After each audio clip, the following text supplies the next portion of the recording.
Bonjour chers auditeurs de Rewmi FM, ravi de vous retrouver dans l'encre et la plume comme tous les samedis. Aujourd'hui nous avons l'honneur d'accueillir le chargé des revendications du Sud-Est enseignement supérieur et recherche, professeur de philosophie par ailleurs, Monsieur Ba Adi. Bonjour et bienvenue dans l'émission L'encre et la plume.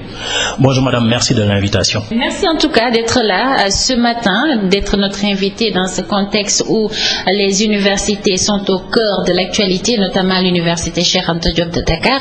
Avant d'entrer dans le vif du sujet, nous allons un peu permettre à nos auditeurs de mieux connaître notre interlocuteur qui est Adi Ba. Ça c'est une question difficile, donc mais bon, je vais essayer. Je suis enseignant-chercheur à l'université Cheikh Anta Diop de Dakar, à la FASTEF. Donc la FASTEF étant l'école normale supérieure qui forme les enseignants. Je suis spécialisé en philosophie. J'ai fait une partie de mes études à Dakar. J'ai été à Dakar, à l'université de Dakar, au département de philosophie, de la première année au DEA, où j'ai travaillé notamment avec le professeur Souleymane Bachir Diagne, qui a été mon encadreur en master, en maîtrise et en DEA. Donc j'ai travaillé avec des gens comme Souleymane Bachir Diagne, mais également Abdoulaye Eliman Kane et Semou Patekei. Donc j'ai vraiment fait partie de leurs équipes. Après cela, j'ai été en France où j'ai passé 10 ans. J'ai fait des sciences cognitives quand j'étais en France. Donc ma première année, j'étais à l'université Paris-Sud Orsay où j'ai fait de l'informatique en fait. Donc j'ai fait un master de sciences cognitives dans un département d'informatique qui s'appelle le LIMSI, laboratoire d'informatique pour la mécanique et les sciences de l'ingénieur, comme on dit la philomène à tout. Après quoi, j'ai fait un doctorat en sciences cognitives. J'ai travaillé quelques années en France, notamment dans des boîtes d'informatique. Après quoi, j'ai fait un doctorat en sciences cognitives, mais à la frontière de la philosophie, de la linguistique et des neurosciences. Donc j'ai fait mon doctorat que j'ai soutenu en 2012 à l'école normale supérieure de Paris. Bon, c'était un doctorat de la HSS soutenu à l'école normale supérieure de Paris. Après quoi, je suis revenu naturellement en 2013 à Dakar, où j'enseigne depuis lors à l'école normale supérieure. Et j'ai par ailleurs des activités syndicales au sein du Sud-Est, qui est un syndicat qui regroupe des enseignants du primaire au supérieur. Et je pense que c'est tout, sinon je suis marié et j'ai un enfant. Un portrait donc complet, je dirais. Merci encore une fois, Monsieur Ba Adi Ba, chargé des revendications du Sud-Est, comme il l'a dit, section enseignement supérieur et recherche, professeur de philosophie également. Et certainement, nous aurons l'occasion donc de parler de cette science. Mais parlons d'abord actualité des universités. Démarrons d'abord par l'université où vous êtes, l'université Cheikh Anta Diop de Dakar. Il y a quelques semaines ou une semaine de cela, il y avait eu un tollé suscité par cette doléance du conseil de l'assemblée de l'université, donc qui avait donc demandé à ce que l'on suspende les amicales et autres la fermeture du campus social, entre autres doléances. Aujourd'hui, d'abord la suspension des amicales. Et selon vous, une bonne solution pour éradiquer la violence dans l'université Cheikh Anta Diop? Je précise bien, pas dans les universités, mais Cheikh Anta Diop de Dakar. Je pense que la question n'est pas celle de la suppression ou pas des amicales. De toute manière, suspension, oui, de la suspension ou de la suppression éventuelle des amicales. Il faut que les étudiants soient représentés. Donc, on est dans un système démocratique dans lequel les étudiants, les enseignants, les administratifs, tout le monde doit être représenté. La question qui se pose est la suivante: quelle est la bonne méthode pour représenter les étudiants?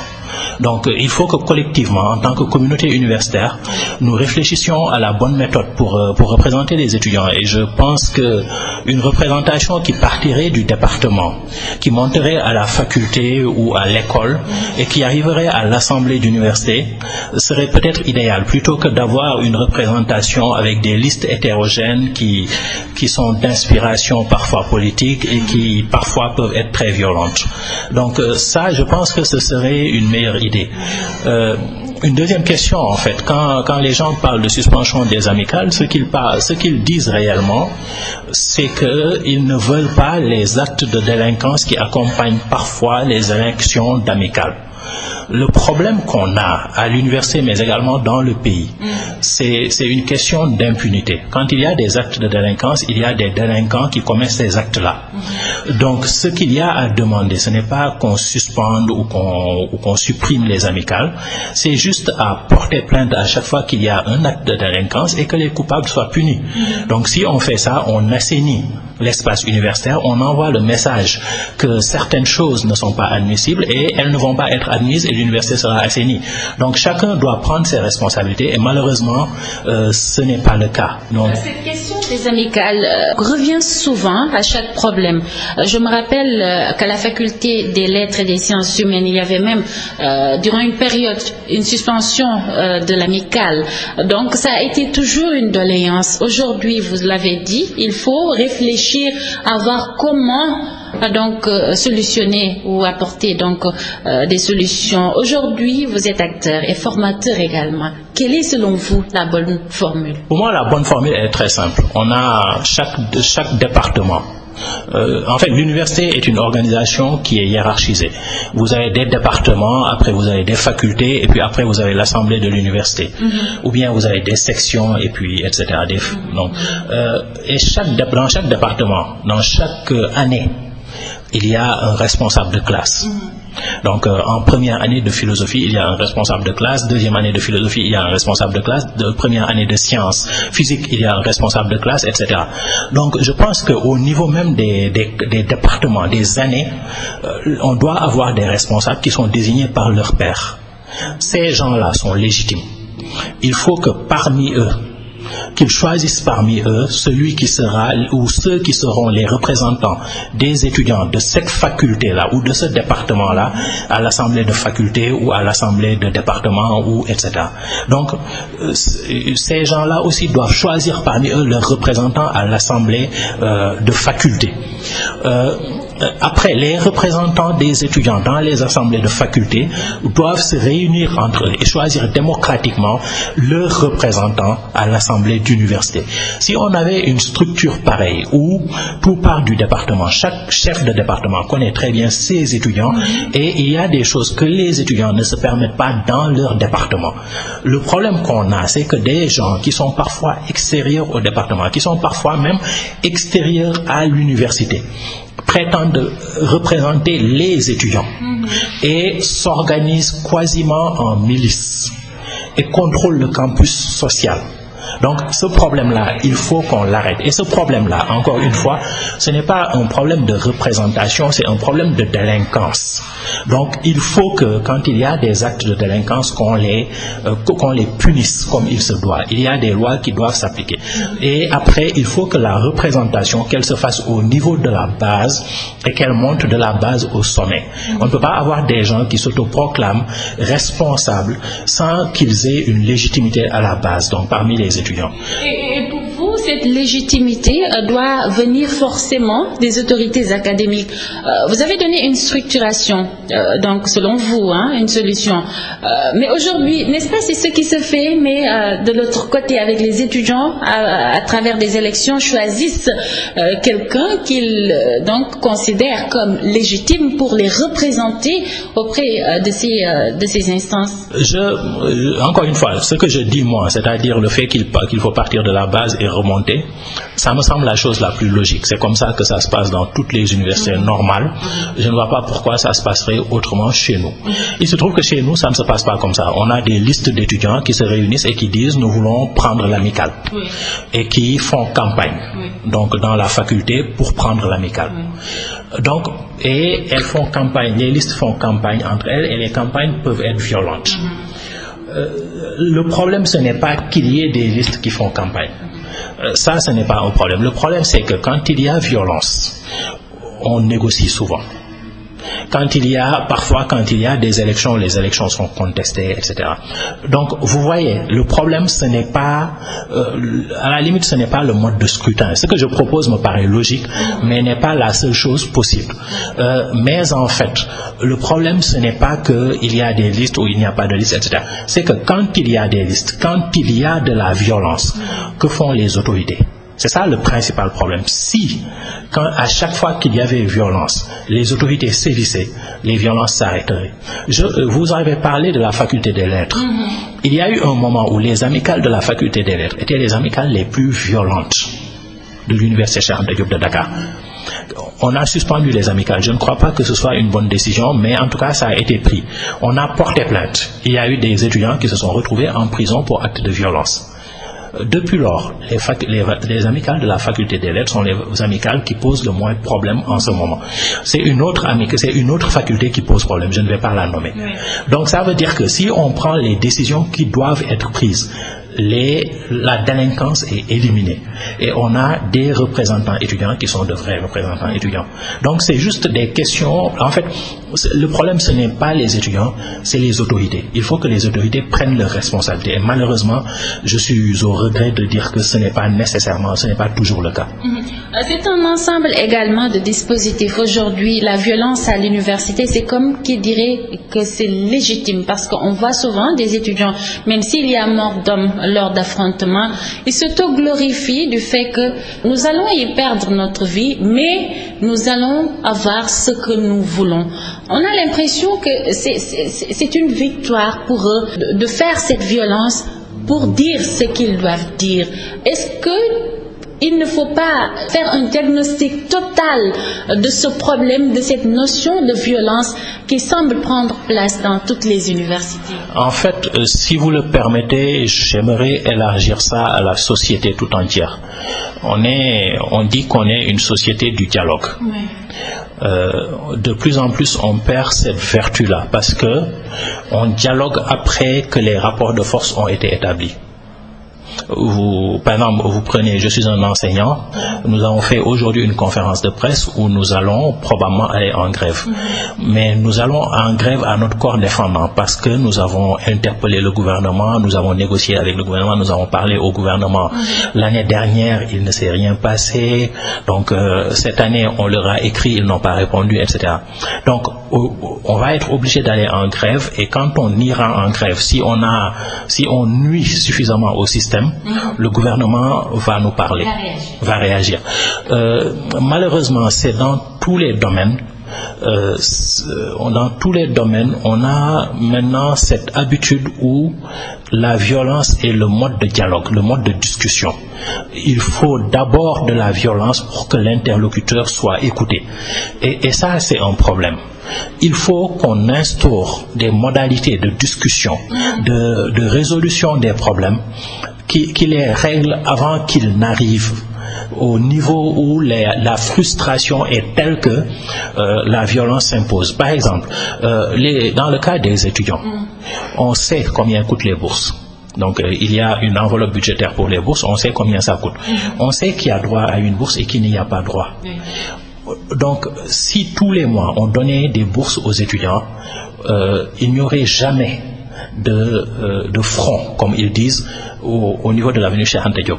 Mais si vous mettez à la place des étudiants, vous êtes étudiant, vous venez de très loin. Donc supposons que je prends l'exemple d'un village parce que j'y ai été, mais supposons que vous veniez de Ngayohem, que vous soyez d'une famille pas très aisée, que votre bourse vous serve non seulement à vivre, mais également à envoyer un peu d'argent à votre famille. Si vous restez jusqu'au 10, jusqu'au 15, qu'on ne vous paie pas votre bourse, il est normal que vous utilisiez tous les moyens à votre disposition. D'autant plus qu'il suffit de bloquer l'avenue Cheikh Anta Diop pour qu'on paie votre bourse. Donc on se retrouve dans cette situation où on socialise nos étudiants à la violence. Nos étudiants ne sont pas intrinsèquement violents. Quand ils voyagent, quand ils vont faire des études à l'étranger, ils ne vont pas être s'exprimer par la violence. Mais en fait, au Sénégal, ils ont des interlocuteurs, comme ils disent, qui ne comprennent que la violence. Du coup, ça devient une sorte de rite initiatique. J'ai fait mes études à l'université Cheikh Anta Diop de Dakar. Quiconque a fait ses études à l'université Cheikh Anta Diop de Dakar à un moment ou à un autre est allé au front. Parce que c'est un rite initiatique. Donc, ça devient un mode de fonctionnement. Et ça, c'est dangereux pour le pays. Parce que on promeut dans notre élite l'idée que la violence est le mode de résolution des problèmes. Or, ça, c'est extrêmement dangereux pour le pays lui-même parce que on doit, dès l'université, dès l'école primaire, dès l'école secondaire, apprendre à nos enfants à discuter et à résoudre les problèmes de manière pacifique. Donc ça, vraiment, c'est la responsabilité, malheureusement, du gouvernement. Même pas, je ne dirais même pas des autorités universitaires, mais vraiment du gouvernement qui ne répond qu'à la violence et donc qui incite les gens à la violence. Un rite initiatique, vous l'avez dit, pour reprendre vos mots. Aujourd'hui, on a entendu lors du conseil présidentiel le chef de l'État lui-même dire que le gouvernement allait sévir, ou l'État allait sévir. Il parlait bien sûr des récentes violences notées à l'université Cheikh Anta Diop de Dakar, notamment l'affaire entre Kekendo et Ndefleng. Aujourd'hui, est-ce également la bonne solution aussi? On sait que vous avez dit que c'est malheureux de le dire, mais c'est la seule manière de se faire entendre.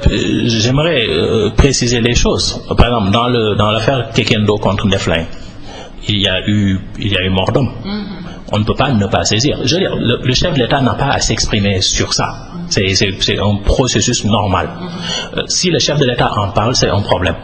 Parce que ça veut dire que quelque chose qui aurait dû être normal est à un point tel qu'on se retrouve au plus haut niveau de l'État, on en parle.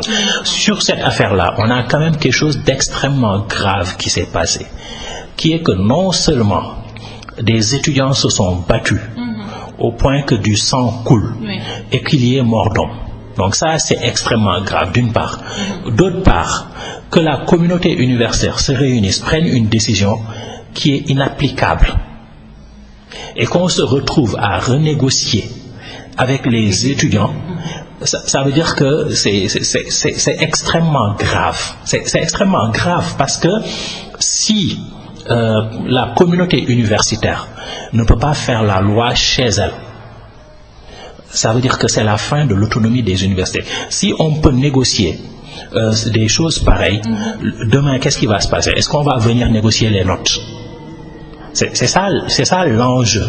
Donc au-delà même de la violence, le fait que le conseil restreint de l'université Cheikh Anta Diop prenne une décision qu'on peut apprécier différemment et que cette décision-là soit inapplicable dans l'espace universitaire, ça veut dire qu'on a un problème très profond de respect même de l'autonomie de l'université. Donc c'est une mauvaise communication selon vous? C'est une très très très mauvaise communication. Si je suis totalement honnête dans cette histoire-là, je pense que le conseil restreint a fauté. Parce que le conseil restreint n'aurait pas dû demander, je pense, et ça je m'exprime en tant que citoyen et en tant qu'enseignant-chercheur, j'estime que le conseil restreint n'aurait pas dû demander la fermeture du campus pour ça. Il y a des personnes qui ont commis des actes de délinquance, c'est ces personnes-là qui sont coupables. Ce n'est pas toute la communauté estudiantine. Donc les punitions collectives n'ont pas lieu d'être. Ça, c'est une première chose. Maintenant, quel que soit le problème, les décisions, les réserves qu'on peut avoir sur la décision du conseil restreint, le coût, il aurait dû y avoir une concertation entre le conseil restreint et le coût tel que la décision du conseil restreint s'applique. Donc ça aussi, c'est un problème. Ça veut dire que le management, le lien entre le coût et l'université doit être revu. On ne peut pas avoir un espace universitaire comme celui de Dakar où il y a un lien aussi grand, aussi étroit entre le campus universitaire et le campus social et dire que le campus social est indépendant du campus pédagogique. Donc, et que l'autorité du recteur ne s'applique pas au campus social. Ça, c'est un problème. Donc, sinon, soit on sort carrément le campus social de l'enceinte même de l'université, qu'on mette les étudiants très loin, et dans ce cas, ce qui se passe chez eux reste chez eux, soit on a ce lien étroit-là, et dans ce cas, l'autorité du recteur doit s'appliquer partout. Et donc ça, c'est extrêmement grave ce qui s'est passé. Je rappelle, chers auditeurs, que nous recevons Adiba. Il est le chargé des revendications du Sud-Est, enseignement supérieur et recherche, professeur de philosophie également. Nous allons sortir de l'UCAD pour parler des autres universités. Aujourd'hui, on entend des mouvements d'humeur partout, à Saint-Louis par exemple, à Bombay et aujourd'hui à Thiès. Des étudiants qui s'opposent à cette réforme des masters annoncés par le ministre Cheikh Oumar Anne. De quoi il s'agit déjà? Je pense que c'est faire trop d'honneur à monsieur le ministre d'appeler ça une réforme des masters. Je pense vraiment. Le ministre Cheikh Oumar Anne se permet de venir à la radio et à la télé et de dire, et je le cite, il n'y a aucun étudiant en master qui est passé, qui a fait son cursus sans redoubler. C'est ce qu'il a dit. Il a dit qu'il n'y a aucun étudiant en master qui a fait son cursus sans redoubler. Je suis à l'école normale. Je reçois des gens qui ont un master de philo. Et je les forme. Et parmi la promo actuelle de l'école normale, je peux vous en présenter, si vous voulez, vous êtes journaliste, je peux vous en présenter 4 ou 5 qui ont fait un parcours sans faute, qui n'ont jamais redoublé de la première année au master. Ces gens-là, c'est mes étudiants dont je suis extrêmement fier personnellement, viennent de milieux parfois très modestes, viennent de l'intérieur du pays, arrivent à Dakar, travaillent au département de philo, qui est un département extrêmement sélectif. Ils font le master de la première année au master, ils font ça en 5 ans, sans jamais redoubler. On a un ministre de la République qui se réveille, qui dit qu'il n'existe pas, que leur mérite n'existe pas, que le mérite de leurs enseignants n'existe pas. Vous voyez, quand une réforme est basée sur un mensonge répété, c'est parce qu'il ne l'a pas dit une fois, il l'a dit à plusieurs reprises. Donc, quand une réforme est basée sur un mensonge répété, je ne peux pas appeler ça une réforme. Maintenant, quand vous lisez, le ministre s'enferme avec un syndicat complaisant et avec ses techniciens ou ses conseillers, je ne les appellerai pas techniciens réellement, mais en tout cas le groupe qui lui sert de conseiller. Il s'enferme avec eux à Saly et quand tu lis le rapport, tu te rends compte que l'enjeu est le suivant. Les masters, c'est 17 milliards de bourses. Et le ministère veut prendre ces 17 milliards-là. C'est pas autre chose. Il n'y a pas, je veux dire, c'est pas. Cette cagnotte qui est autour de c'est juste ça. C'est pas aussi c'est pas subtil. C'est pas subtil, c'est pas pédagogique. Il y a un syndicat complaisant. Je ne nommerai aucun syndicat. Je n'y étais pas. Donc, le Sud-Est Enseignement Supérieur et Recherche n'y était pas. Donc le Sud-Est Enseignement Supérieur et Recherche n'y était pas.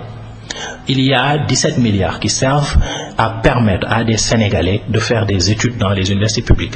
Et c'est pas n'importe quel Sénégalais. C'est des Sénégalais qui sont arrivés à l'université, qui sont passés, qui sont arrivés en licence, qui ont parfois un parcours plus honorable que certains des enseignants qui les évaluent.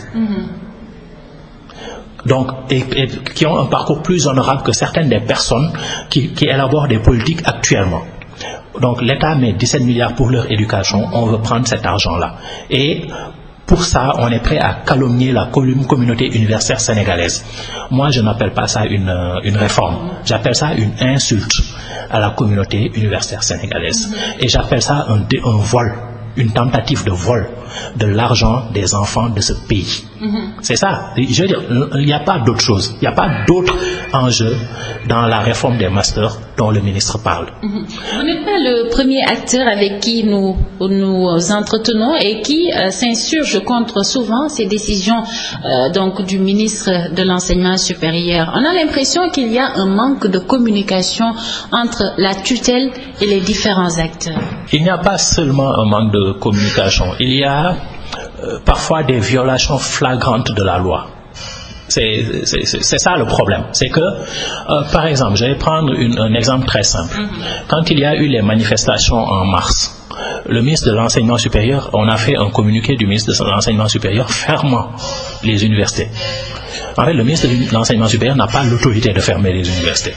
C'est illégal, il n'a pas l'autorité. Le président de la République n'a pas l'autorité de fermer les universités. La seule personne qui peut fermer les universités, c'est l'université. C'est le recteur, c'est le conseil restreint, c'est l'assemblée d'université. Il y a une loi sur les franchises universitaires qui consacre l'autonomie des universités. C'est une loi. Vous voyez, quand le ministre de l'Enseignement supérieur se réveille un matin, dit qu'il va réformer les masters, raconte des mensonges, réunit des gens en salle, donne l'ordre aux facultés de ne pas recruter des étudiants en master. C'est illégal. Je veux dire, il outrepasse ses qualifications et ses prérogatives.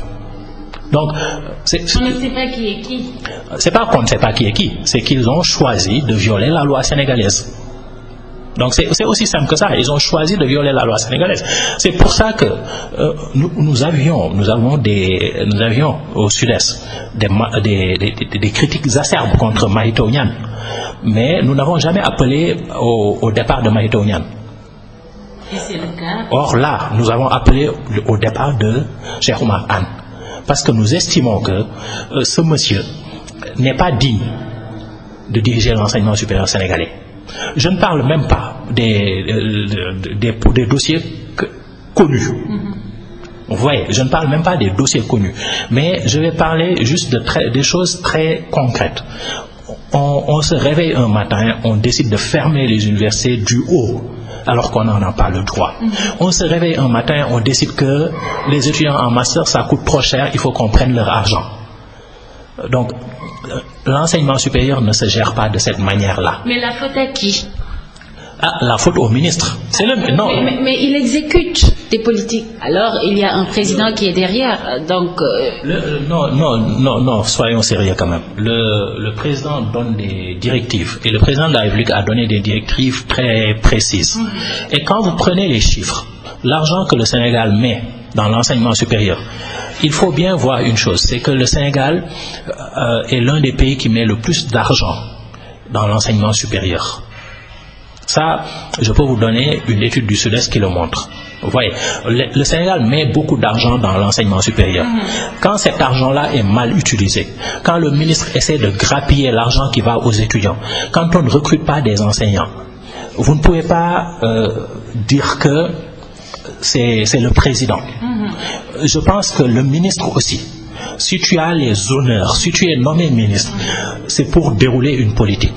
Notre interlocuteur, c'est le ministre de l'Enseignement supérieur.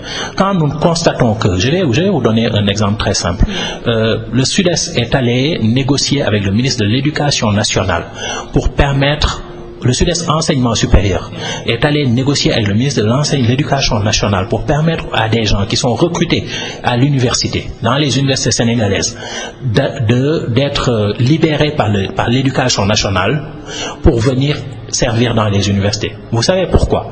Parce que les universités sénégalaises ont envoyé les dossiers de ces gens-là au ministère de l'Enseignement supérieur, qui a prétendu les avoir perdus. Le ministère les a perdus 3 fois pour ce qui est de l'université Cheikh Anta Diop de Dakar.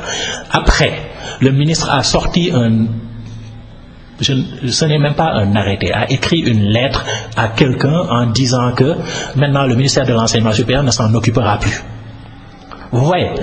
Donc, du coup, le recteur de Dakar ne peut pas s'adresser directement au ministre de l'Éducation nationale, parce que sa tutelle, c'est le ministre de l'Enseignement supérieur, qui refuse de parler au ministre de l'Éducation nationale.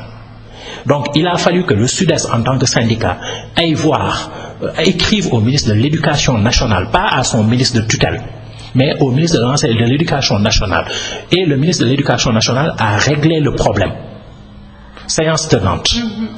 Donc, vous voyez bien quelque chose que le ministre de l'Enseignement supérieur aurait dû faire depuis octobre pour que les universités sénégalaises fonctionnent. Il ne le fait pas. Il bloque les universités sénégalaises. Il faut que notre syndicat aille parler au ministre, à son homologue de l'Éducation nationale, pour que son homologue de l'Éducation nationale le règle. Et ça, ce n'est pas la première fois. Moi, c'est la deuxième fois que je fais des réunions, soit avec le ministre de l'Éducation nationale, soit avec des personnels du ministère de l'Éducation nationale, pour régler un problème que le ministère de l'Enseignement supérieur aurait dû régler. Donc, quand on dit que le ministre de l'Enseignement supérieur est incompétent, ça, c'est de l'incompétence crasse. Et ça n'arrivait pas ni sous Mary Teuw, ni sous les autres ministres. Vous voyez. Justement, pour faire la comparaison, et, on a vu que depuis des années, vous, syndicats d'enseignants, vous avez lutté pour avoir votre autonomie. Donc, à part cette nomination du recteur, être au devant de tout ce qui se passe dans les universités du Sénégal. Mais aujourd'hui, avec tout ce que vous venez de dire, on a l'impression que vous perdez le fil du contrôle. Tout ce que vous avez eu jusqu'ici comme acquis semble néant. En fait, ce n'est pas qu'on a lutté pour l'autonomie, c'est que l'université ne peut pas ne pas être autonome. Et ça, si vous lisez les textes de l'UNESCO, par exemple, l'UNESCO le dit. L'autonomie des universités, vous savez pourquoi on en a besoin? C'est que je suis un enseignant-chercheur. Supposons que je décide de faire, et c'est des cas réels. Il y a eu des gens qui ont fait des recherches sur les coronavirus avant la crise du Covid-19. À un moment, des gens décident de ne pas les financer. Ouais. Ou bien quelqu'un te dit, mais les coronavirus, c'est pas important. Il faut que tu arrêtes et que tu fasses autre chose. Mais c'est ce qui les intéressait, donc ils ont travaillé dessus. Et c'est ce qui a permis que, par exemple, les gens disent, mais on ne peut pas avoir des vaccins en 1 an. Mais il y avait des gens qui travaillaient dessus, qui travaillaient sur le Covid, sur les coronavirus, malgré le fait qu'on leur disait que ça ne servait à rien et qu'on ne leur donnait pas d'argent. Vous voyez. Donc, les universités ont besoin d'être autonomes parce que la recherche est à elle-même sa propre norme. Et la recherche est imprévisible. Personne n'aurait pu prévoir en 2018 que 2020 serait une année morte pour tout le monde. Vous voyez, si les gens savaient ça, ils auraient investi dans la recherche sur les coronavirus. Mais puisqu'ils ne savaient pas, ils disaient que ça sert à rien, c'est les maladies infectieuses, etc. Vous voyez. Mais il y avait des gens qui faisaient ça parce que ça les intéresse. Donc, l'autonomie des universités est consacrée par une loi de 1994 au Sénégal. La loi sur les franchises universitaires. Donc, et sur ce plan-là, le Sénégal est beaucoup plus avancé que beaucoup de pays, y compris la France, par exemple. Donc, on a cette autonomie des universités-là. Maintenant, vous avez raison. Et ça, moi, ce n'est pas que Cheikh Oumar Anne. Depuis Mary-Teuw Niane, on a un recul de l'autonomie des universités. On a vu des recteurs être nommés comme s'ils étaient des préfets. Ouais. Le Sud-Est n'a pas de problème avec le fait que le président de la République nomme les recteurs. Il faut juste qu'il y ait des conditions contraignantes. Et il y a des conditions contraignantes. Les recteurs actuels sont tous et toutes des personnes très honorables et de très grands scientifiques. L'État du Sénégal met beaucoup d'argent dans les universités publiques. Il n'y a pas de problème à ce que le chef de l'État nomme les recteurs. Ce que le Sud-Est enseignement supérieur déplore, par exemple, c'est sur la loi qui a consacré les conseils d'administration. Dans cette loi-là, dans les conseils d'administration des universités, il y a une minorité d'enseignants-chercheurs. Et s'il y a une minorité d'enseignants-chercheurs, ça veut dire que l'université a cessé d'être autonome. Ça, le Sud-Est s'est battu contre ça. Donc, vous voyez, il y a des équilibres à trouver. Maintenant, si le chef de l'État dit le Sénégal met beaucoup d'argent, il faut qu'on surveille ça et qu'on mette un recteur qui ait notre confiance. Le Sud-Est n'a pas de problème avec ça. Tant que pour les décisions scientifiques, les universitaires peuvent les prendre. Je rappelle, chers auditeurs, que nous recevons le chargé des revendications du Sud-Est, enseignement supérieur et recherche. Pour terminer avec ce volet des universités, je l'ai dit tout à l'heure, il y a l'université de Thiès. Les étudiants ont battu le macadam de Thiès jusqu'à Diamniadio. D'autres ont été arrêtés pour réclamer donc la finition de certains bâtiments, en quelque sorte des infrastructures. Depuis 2015, cette université existe et jusqu'à présent, ce n'est pas la seule. Ziguinchor est là, d'autres universités sont là. On parle jusqu'à présent de problèmes d'infrastructure. Comment justement appréciez-vous ces politiques universitaires du Sénégal? Je vais vous donner un exemple très simple. Si vous prenez le centre international Abdou Diouf, il a coûté 80 milliards. Il a été fait en 10 mois. Donc en 10 mois, l'État du Sénégal a construit un centre. En face du centre, non, à côté du centre, à côté vous avez le Radisson. Non, vous avez le Radisson même. Là encore, beaucoup de gens ne le savent pas. Le Radisson a été construit par l'État du Sénégal. Ce n'est pas un privé. C'est l'État du Sénégal qui a construit le Radisson. Donc, là encore, l'État du Sénégal a construit ça en moins d'1 an. Maintenant, en face, vous traversez la route, vous avez l'université de Diamniadio. Ça coûte 60 milliards. En fait, ça fait depuis 2015, ça aurait dû être achevé en 2015. Ce n'est pas achevé. Sine Saloum, même chose. On a construit l'Arena, l'Arena Stadium à Diamniadio. On a construit l'Arène nationale. On est en train de construire un stade du Sénégal. Donc, toutes ces choses-là, on est en train de les construire, ça coûte beaucoup d'argent. On a mis 1000 milliards dans le terre. Une université, une bonne université qui prend 30 000 étudiants. En gros, vous mettez 60 milliards, vous avez ça. Si l'État du Sénégal voulait construire des infrastructures, construire des universités, en un an, on aurait pu mettre 500 milliards ou 200 milliards, avoir 5 nouvelles universités. On recrute, si on voulait recruter 2000 profs par exemple, on peut le faire. Donc si on voulait en un an, on aurait pu avoir 6 nouvelles universités, avoir 2000, 3000 profs, et en fait ça n'aurait même pas coûté 1000 milliards. Vous insistez si on le voulait, donc c'est un manque de volonté. Donc regardez, je vais vous donner un exemple qui est pour moi le pire. C'est à l'université de Ziguinchor. Vous avez un amphithéâtre qui devait être livré en 2009. On est en 2021. L'amphithéâtre n'est pas livré. L'amphithéâtre est toujours là-bas. Quel est le bâtiment qui a pris feu d'ailleurs? Je ne sais pas. D'accord. Donc, vous voyez, l'amphithéâtre, je veux dire, 2009, 2020, 2019, ça fait 10 ans. 2021, ça fait 12 ans. Donc, un amphithéâtre, ça coûte quoi? Je ne sais pas, quelques millions, 200 millions maximum. Même pas, ça fait même pas 200 millions. Mais, vous voyez, un amphithéâtre, par exemple, sur 12 ans. Les étudiants de Ziguinchor ne méritent pas un amphithéâtre sur 12 ans. Par contre, on leur construit des stades, je sais pas. Donc, ça, c'est des choses, on sacrifie l'avenir de ce pays. Parce que c'est des gens qu'on doit éduquer en urgence et qui doivent prendre le relais. Nous sommes un pays avec 60% de moins de 25 ans. Donc ces gens-là, il faut qu'on les éduque très rapidement, qu'ils aient des emplois et qu'ils prennent le relais. Le pays doit être développé. Donc on ne fait strictement rien. C'est ça la vérité. C'est que on n'a strictement rien fait. Donc on a mis très peu d'argent dans l'enseignement supérieur. Après, tu prends juste les stades. On construit des stades.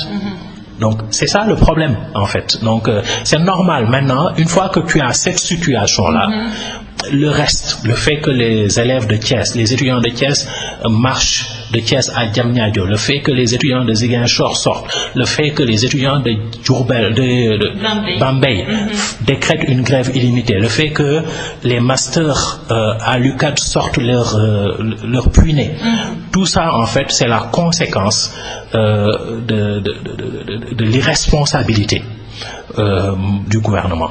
Et pour le coup, sur ça, puisque vous vouliez qu'on accuse le président Macky Sall, sur ça, je le tiens responsable lui-même. Il y a également la recherche, Monsieur Ba, parce que nous ne pouvons aborder ou avoir un entretien avec vous sans pour autant parler de la recherche, et tout à l'heure vous en avez parlé d'ailleurs. On annonce que le Sénégal aura son vaccin, et c'est l'Institut Pasteur qui va se charger de ce volet. Aujourd'hui, j'ai entendu un spécialiste dire, je ne vais pas le citer également, dire qu'il est très content et sûr de la pertinence également du travail de l'Institut Pasteur, mais seulement ce sont les ressources du Sénégal qui seront données à l'Institut Pasteur. Êtes-vous de cet avis? Oui, moi je suis de l'Université Cheikh Anta Diop de Dakar. Donc, il y a, que ce soit l'Institut Pasteur, que ce soit l'IRSF, il y a une sorte de cannibalisation des ressources publiques sénégalaises au profit de structures privées. Et en fait, on se retrouve dans la situation où parfois l'État du Sénégal donne de l'argent à l'Institut Pasteur, qui donne de l'argent à des enseignants de l'Université Cheikh Anta Diop pour faire des recherches que l'Institut Pasteur va s'attribuer. Oui. Vous voyez, on envoie nos meilleurs étudiants aller faire une thèse à l'Institut Pasteur, par exemple, ou à l'IRSF. Parce que on donne de l'argent à l'Institut Pasteur qui achète de bonnes machines. Mais en fait, on n'achète pas des machines pour nos enfants. Parce que nos enfants vont à l'université Cheikh Anta Diop de Dakar, à l'université Iba Der Thiam de Thiès, à l'université Alioune Diop de Bambey ou à l'université Assane Seck de Ziguinchor. Vous voyez.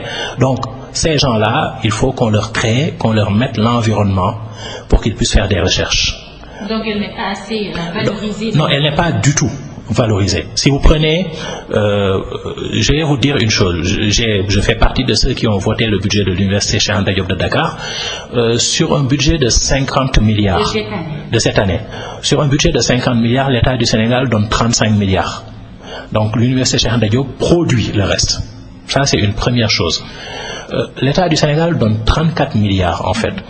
Les salaires de l'université Cheikh Anta Diop font dans les, je pense, 35 ou 36 milliards. Donc ça veut dire que une fois que l'État du Sénégal a payé les salaires des travailleurs de l'université Cheikh Anta Diop de Dakar, d'abord, il ne paie pas les salaires de tout le monde. Il y en a qu'il ne paie pas parce qu'il donne 34 milliards et les salaires, c'est plus de 34 milliards. Et les autres? Bon, l'université paie. Donc l'université produit de l'argent pour payer. Vous voyez, d'une part. Mais si l'État du Sénégal ne paie que les salaires, ça veut dire que l'État du Sénégal ne paie même pas les copies pour faire des examens. L'État du Sénégal ne paie pas les intrants pour faire de la recherche. Par exemple, si vous faites de la biologie, si vous faites de la chimie, vous avez besoin de produits pour faire vos recherches. Vous avez besoin de microscopes. L'État du Sénégal n'achète pas ces microscopes-là. L'université produit l'argent qui lui permet d'acheter ces microscopes, d'acheter les intrants, d'acheter les copies d'examen des élèves. Vous voyez, donc quand on parle de recherche à l'université, l'État du Sénégal ne finance pas la recherche. C'est pas l'État du Sénégal paie les salaires. En tout cas, à l'université de Dakar, l'État du Sénégal paie les salaires des enseignants-chercheurs. Les enseignants-chercheurs se débrouillent pour faire de la recherche. Et quand vous regardez maintenant la productivité des enseignants-chercheurs de l'université Cheikh Anta Diop de Dakar, elle est aussi bonne que celle des meilleurs enseignants-chercheurs comparables. Je veux dire, si vous prenez les pays comparables, par exemple la Côte d'Ivoire, le Nigeria, le Ghana, etc., la productivité est la même. Mais en fait, ils font ça, ils le font sur fonds propres, ou bien ils trouvent de l'argent à l'étranger. Et c'est dangereux parce que si quelqu'un paie ta recherche, d'une part, il commente, d'autre part, parfois, il prend ce que tu trouves. Il est arrivé que des gens au Sénégal fassent des recherches importantes et que quelqu'un voyage en France, aux États-Unis, etc., expose ces recherches-là et que ces recherches-là soient terminées et brevetées par ces laboratoires étrangers-là. Donc ça veut dire que le Sénégal s'appauvrit en ne finançant pas les recherches. C'est ça le problème en fait. C'est que nous laissons, parfois quelqu'un veut faire de la recherche, il ne peut pas, il n'a pas de financement, du coup il amène le projet en France. Il amène le projet en France, le CNRS va breveter ça.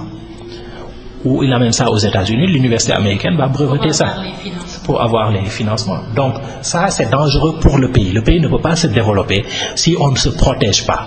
Et protéger notre recherche, c'est financer cette recherche-là. Donc le dernier volet qui va donc s'intéresser à votre syndicat, le Sud-Est Enseignement Supérieur et Recherche. Aujourd'hui, vous l'avez dit, ce vendredi 23 avril, vous avez fait face à la presse. Pourquoi ce face-à-face avec la presse? Oui, je pense que notre discussion est exhaustive sur les problèmes auxquels fait face l'université sénégalaise. Et la situation actuelle est extrêmement inquiétante. Et non seulement elle est inquiétante, mais malheureusement nous avons, ça me peine de le dire, un ministère incompétent et inepte qui ne semble rien gérer. Donc c'est pour cette raison-là que le Sud-Est a déposé un préavis de grève à partir du 31 mars, je pense, du 31 avril, du 20 avril jusqu'au 31 décembre 2021. Donc ça veut dire que si le gouvernement ne réagit pas, le Sud-Est peut partir en grève à n'importe quel moment. En tout cas, nous avons un plan d'action qui va être déroulé. Il y a eu, je pense, 2 jours de grève déjà à Ziguinchor et une rétention des notes de la part des enseignants. Déjà, de la part des enseignants de notre syndicat. Donc toutes les universités publiques, dans toutes les universités publiques sénégalaises, le Sud-Est se mobilise et informe l'opinion de la situation. Parce que c'est les enfants des Sénégalais qui sont dans les universités publiques. Et tous les enseignants-chercheurs de ce pays, en tout cas, nous qui sommes dans les universités publiques, sommes des patriotes. Je vous ai dit que, par exemple, j'étais en France, je reviens pour ça, il y a plein de quelques collègues qui viennent du Canada, de partout, des gens qui ont fait leurs études ici, tout le monde en fait choisit d'enseigner dans le public parce que nous voulons éduquer notre population. Nous savons que personne ne va le faire à notre place. Mais également, nous devons le faire dans des conditions minimalement acceptables. Nous sommes prêts à faire beaucoup de sacrifices. On a des collègues qui travaillent le dimanche, par exemple. On a fait des examens les dimanches. On a des gens qui ont enseigné le samedi, le dimanche, etc. pour sauver les années. Mais il y a quand même un minimum que le gouvernement doit faire. Et on a l'impression que le gouvernement n'a aucune intention de le faire. Donc c'est pour ça que nous avons ce préavis de grève-là et que nous allons sans doute aller en grève. C'est vrai que vous avez fait, ou on a fait un round-up des problèmes des universités du Sénégal, mais quelques lignes spécifiques de votre plan d'action ou de votre plateforme revendicative? Je n'ai pas la plateforme avec moi, mais en gros, on a des problèmes de gouvernance dans les universités publiques. Donc, c'est-à-dire qu'avec la nouvelle loi qui est passée sur les conseils d'administration, c'est la fin de l'autonomie des universités. Et de toute manière, cette loi-là est tellement mal faite que des établissements aussi importants que l'IFAN, par exemple, ne sont pas prévus dans cette loi-là. Vous voyez, donc des établissements aussi importants que l'IFAN, que la bibliothèque universitaire, etc., n'ont pas de statut dans cette loi-là, dans les textes, dans les nouveaux textes. Donc il y a un travail à faire sur la gouvernance.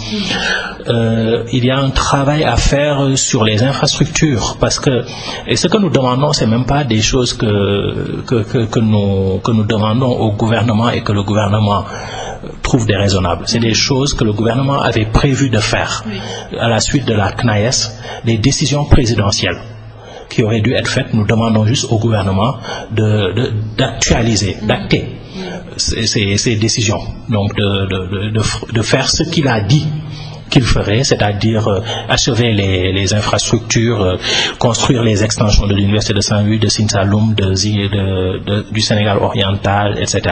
Donc il y a un certain nombre de choses. Tout le monde parle d'emploi des jeunes. On a la question de la professionnalisation. Le gouvernement avait prévu en 2014 de construire un institut supérieur d'enseignement professionnel par département, par région. Donc il faut que le gouvernement le fasse. On a la question de la recherche. Donc le financement de la recherche notamment, il est important que le gouvernement augmente sensiblement le financement de la recherche parce que ça devient dangereux pour le pays.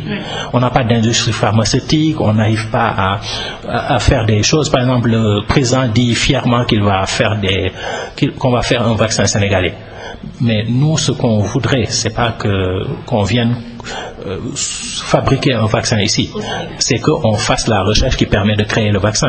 Et l'une des choses qu'on a vues avec cette crise-là, c'est que nous avons mieux géré la crise que beaucoup de pays. Mais nous l'avons mieux géré grâce à qui? Grâce à des gens qui sont des universitaires. Donc le professeur Seydi, c'est un enseignant à l'université Cheikh Anta Diop, chef de clinique à Fann, etc. Donc c'est des universitaires qui ont géré cette crise-là. Ce pays-là, c'est les universitaires qui vont le faire. C'est les enseignants, les universitaires, les gens formés. C'est eux qui vont le faire. Donc il faut aussi que les politiques fassent ce qu'ils doivent faire, c'est-à-dire mettre les gens dans des conditions de travail acceptables. Donc si vous avez de l'enseignement à distance, et que vous êtes à 10 dans un bureau, comment vous pouvez faire de l'enseignement à distance? Moi, quand je dois enseigner à distance, je fais ça de chez moi. Parce que chez moi, j'ai un bureau. Au bureau, à la fac, je suis à 4. Je ne peux pas travailler. Vous voyez? Donc ça c'est un problème. Mon ordinateur, c'est moi qui l'achète. C'est pas l'université qui me le donne. Donc on a tous ces problèmes-là qu'il faut régler. Pas de date annoncée par cette rétention des notes? Non, on va faire les choses. À partir du 30 avril, on peut partir en grève quand on veut. Terminons avec la philosophie. Vous êtes donc professeur de philosophie et une matière où on n'a pas beaucoup de professeurs de philosophie. On voit même que des sociologues sont convertis ou sont utilisés pour enseigner la philosophie. Aujourd'hui, quelle lecture justement sur cet état de fait et quel appel lancer également sur cette affaire? Il y a quelque chose d'intéressant. Regardez, il y a un seul département de philosophie. Il y a 2 départements de philosophie dans ce pays. Les 2 sont à l'université Cheikh Anta Diop de Dakar.